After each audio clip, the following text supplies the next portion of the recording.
Hey guys, how are you doing today? This is a pretty interesting video, and it comes from the book Labyrinth of Evil, page 70 to 71, chapter 12.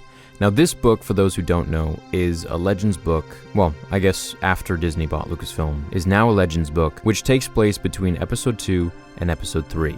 Now while I like to cover theories, this one isn't my own.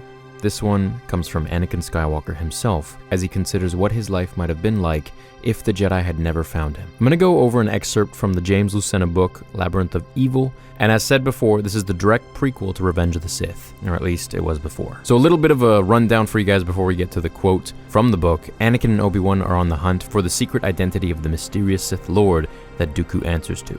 So while Obi-Wan and Yoda went off to discuss their next moves, Anakin remained behind the guard over a clue they had uncovered in their search for the Dark Lord, Viceroy Newt Gunray's Mech-No Chair, which the Nemoidian uses to communicate to Darth Sidious with. But while he watches over the Sith technology, the young Jedi's mind begins to wander, as a remark, meant to be a joke by Obi-Wan earlier, had stung more than Anakin would like to admit. Maybe Qui-Gon should have left you at Watto's junk shop. Obi-Wan's little joke, but the words had stung for some reason. Probably because of Anakin's own musings about what might have become of him had the Jedi not been forced to land on Tatooine to find a replacement part for Padme's starship. It wasn't hard to imagine himself stuck in Mos Espa, with his mom, with C-3PO, without the bright shell he now wore. No. At 9 years of age, he had been an expert pod racer. By 21, he would have been a galactic champion. With or without Qui-Gon's or Watto's help, he would have eventually have won the Boonta Eve race, and his reputation would have been made.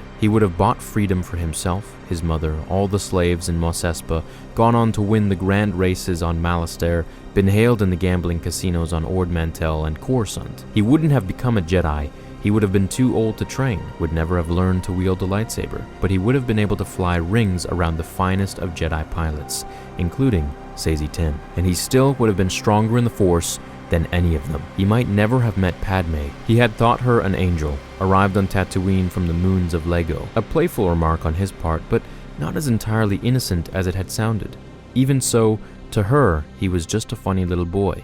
Padme didn't know that this precocity wasn't limited to a skill for building and fixing things. He had an uncanny sense for knowing what was going to happen, a certainty that he would become celebrated. He was different, chosen long before the Jedi Order had bestowed the title. Mythical beings came to him, angels and Jedi, and he excelled in contests in which humans weren't even meant to participate. And yet, even with an angel and Jedi for guests in his home, he hadn't divined the sudden departure from Tatooine, the Jedi training, his marriage. He was no longer the funny little boy, but Padme remained his angel. A vision of her broke his reverie. Something had changed. His heart filled with longing for her. Even through the Force, he couldn't clarify what he was feeling.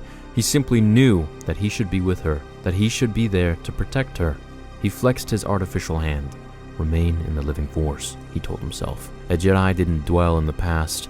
A Jedi surrendered attachment to persons and things that passed out of his or her life. A Jedi didn't fantasize or think, what if? And that's where it ends. So, what do you guys think? Obviously, what-if scenarios don't exist in Star Wars, or at least they shouldn't exist for Jedi. So, this part where it says something that changed and suddenly left Anakin longing for Padme, I think this is the first time the Force begins to reveal to him the vision of his wife's death. Now, it's a common fan theory that Palpatine planted this vision in his head, which might be true, but I also feel like it was destiny for him to turn into Darth Vader. We also get an insight to his self-confidence, which then gradually transforms into outright arrogance with the whole mythical beings, angels, and Jedi coming to him because of how unique he is.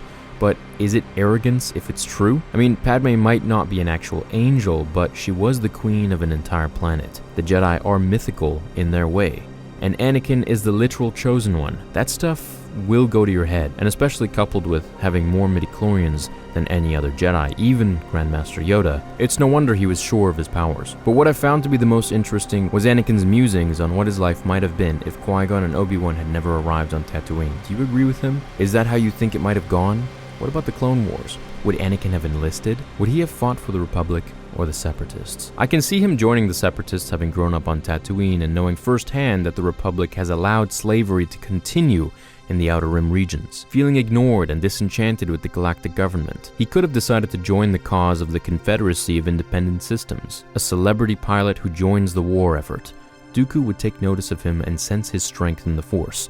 He would either make Anakin an acolyte, like Asajj Ventress, or perhaps his secret apprentice to help him overthrow Sidious, who would then probably take side of Anakin and be like, well, this kid's mine now. That would be pretty cool. Let me know if you want me to turn that into a fan fiction. I think it would be pretty fun. And what's actually interesting about this is that Luke wanted to be a pilot, so it just shows that Anakin had the same fantasy and dream. And where would it have ended up Anakin if he actually had become a pilot? Would he have been that noticed by Dooku or someone else? And the same can be said about Luke and the Empire. Let me know down below what you think of all of this. Do you think Anakin would have turned to the dark side had he just gone on to become a pilot, or would he just be a famous pilot? There's one thing we can take away from this, and that's the fact that he really wanted to save all of the slaves from his home, including his mother. And that's something that he wanted to do whether he was a Jedi or just some famous pilot. But alas, he never got to. And all of this went hand in hand with his own fall to the dark. See you guys in the next video. Thanks for watching. Until then, remember, the Force will be with you, always. Now, fulfill